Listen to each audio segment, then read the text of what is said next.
মুরব্বিদের মুখ থেকে শোনা কিছু কথা অনেক আগে শুনেছিলাম যে ঠেলার নাম বাবাজি। তো এমন কি কথাটা বললাম, অবশ্যই বলতেছি। আসসালামু আলাইকুম, আশা করছি সবাই ভালো আছেন। আলহামদুলিল্লাহ, এই তো আমরা সবাই ভালো আছি। এই তো কাজকর্ম থেকে শুরু করে দিলাম। দুপুরবেলা রান্নাবান্না করব, তো অনেকটা সময় বসেছিলাম কি রান্নাবান্না করব। তো বিয়ের আগে তো এক সময় একটা জীবন, বিয়ের পর থাকে আরেকটা, নারীদের আরেকটা জীবন। তো যাই হোক, অনেকটা সময় বসার পরে তারপরে চিন্তা ভাবনা করলাম, যাক ফ্রিজে একটু পোয়া মাছ আছে, সেটা নামিয়ে রান্না করি সিম আলু দিয়ে। তো একটা সময় তো কোনো কিছুই রান্নাবান্না করতাম না, কোনো কিছুই রান্নাবান্না করতে পারতাম না মূলত কথা। তো আমার মা বলতো, মানে আমার ভাইরা বলতো যে মা ওকে দিয়ে রান্নাটা করাও তো। তো আমার মা না দিত না ওই সময় রান্নাবান্না করতে। তো বলতো যে না করা, এখন করা লাগবে না, সময় হলে করবে। তো মা একটা কথা বলেছে, যে কথায় আছে না, ঠেলার নাম বাবাজি। যখন যাবে পরের ঘরে তখন এমনি এমনি শিখে যাবে, তখন আর মা লাগবে না। তো কথাটা আসলে সত্য হয়ে গেল, যে কখনো আমি বাবার বাড়ি বসে এই তো এরকম ধরনের সবজি কখনো আমি আমার মাকে হেল্প করি নাই।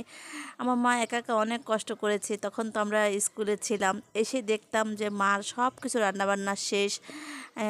এসে গোসল টোসল করে খাওয়া দাওয়া করে ঘুমিয়ে পড়তাম, আবার কোচিংয়ে চলে যেতাম।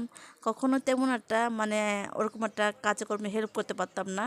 এমনি ঘর দর টুকটাক ভাজভুজ করা এরকম করেছি, কিন্তু রান্নাবান্না কখনো হেল্প আমি করি নাই।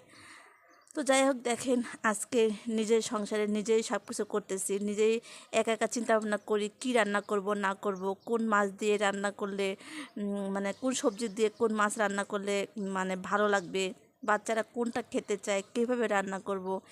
এটাই যে আজকে মার কথা মনে পড়ে গেল, যে মা বলতো যে এখন আর শেখা লাগবে না, যখন শেখার সময় হবে তখন শিখবে। এম, এই কথাটা বলেছিল। তো যাই হোক, বাবা বাড়িতে বসে কোনো কাজকর্ম শিখি নেই। আর যখন শ্বশুরবাড়ি আসলাম তখন তো আর মানে কাউকে বলতেও পারতেছি না যে কিছুই পারি না। তারপর যাই হোক, বিপদে পড়ে ওই যে ঠেলার নাম বাবাজি, ঠেলায় পড়ে তারপর তো এগুলি রান্নাবান্না শিখে গেলাম। প্রথমত তো যেভাবে রান্না করেছি, আমার মনে আছে, যেভাবে রান্না করেছি আমার নিজের কাছে তো খেতে ভালো লাগে নাই। তারপর তো শ্বশুরবাড়ি বুঝে নিত, টুকটাক তো কম বেশি সবাই বলে থাকে, আমিও একটু একটু শুনেছিলাম। যাই হোক, হাজব্যান্ড ওইটা একটু মানিয়ে নিয়েছিল। আস্তে আস্তে তারপরে তো রান্নাবান্না শিখে গিয়েছি। আর মূলত কথা কি, আমি যেভাবে রান্না করি কিছুটা না আমার হাজব্যান্ডের আইডিয়াও আছে। সে যখন বাসা থাকতো তখন বলতো যে এভাবে এভাবে রান্না করো, এভাবে এভাবে করো। মানে আমার হাজব্যান্ড আমার বিয়ের পরে যথেষ্ট পরিমাণে আমাকে হেল্প করেছিল। যেটা করার কথা ছিল, মানে অনেক আছে না, অনেক মেয়েরা যে বাবা বাড়ি করে না, শ্বশুরবাড়ি আসলে হয়তো বা ননাসরা বা শাশুড়ির একটু হেল্প করে। না, আমি তাদের কাছ থেকে কোনো হেল্প পাইনি।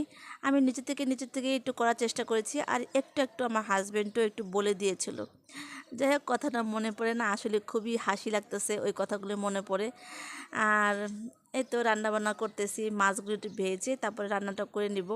কারণ বাচ্চারা তো এমনি কাঁচা মাছ খেতে যাবে না, আর যেহেতু তরকারি দিয়ে রান্না করব, কাঁচা মাছ দিয়ে মানে এভাবে কষিয়ে রান্না করলে না মাছটা ভেঙে যাওয়ার সম্ভাবনা আছে।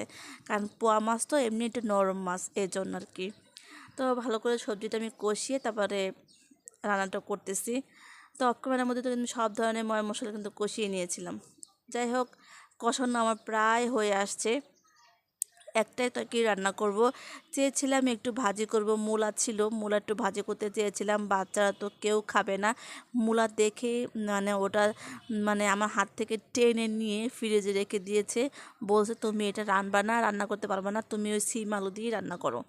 মেয়েরা বলতেছে আজকে তো মেয়েরা বাসায় আসে বন্ধের দিন, এজন্য। তো যাই হোক, আমি তো রান্না করতেছি আর খুবই টেনশন করতেছি যে ছেলেটা এসে খাবে কি না, কারণ ও তো এটা তেমনটা খেতে চাইবে না, কারণ একটু মুরগি টুরগি হলে বাচ্চারা খুবই পছন্দ করে। যাই হোক, এর মধ্যে ছেলেও চলে আসছে, রান্নাটাও প্রায় হয়ে আসছে আমার। ছেলে দেখাচ্ছে আম্মু আঙ্কেল আন্টি থেকে দেখো আমি যে খেলায় এই পুরস্কারটা পেয়েছি। তো অনেকগুলো পুরস্কার পেয়েছি মাশাল্লাহ। তো যাই হোক, রান্নাটা কিন্তু আমার প্রায় হয়ে আসছে। আর গরম পানি একটু চুলায় দিয়েছিলাম, ছেলে চলে আসছে, ওকে একটু বললাম বাবা একটু গোসল করে নাও, রান্নাবান্না হয়ে গেছে। তো ছেলে তোমার রান্নাটা দেখে একটু মন খারাপ করে ফেলছে। তাই আমি বলছি তোমার বাবা আসতেছে, আসলে তোমার বাবা তুমি যা চাইবে তোমার বাবার কাছে বইলো। যাই হোক, খাওয়া দাওয়া করতে বসে গেলাম। এই তো ছোটো মেয়ে একটু খাবারটা বেড়ে দিতেছে, আর বলতেছে যে ছোটো মেয়ে যে আমার পছন্দের মাছ। তো ওরা তো সহজে মাছ খেতে চায় না, কিন্তু পোয়া মাছটা একটু পছন্দ করে, তাই একটু ভেজে দিলে। যাই হোক, আজকের একটু অন্যরকম কথাবার্তা বললাম, কেমন লেগেছে আপনাদের কাছে পুরো ভিডিওটা অবশ্যই কমেন্টে জানাবেন।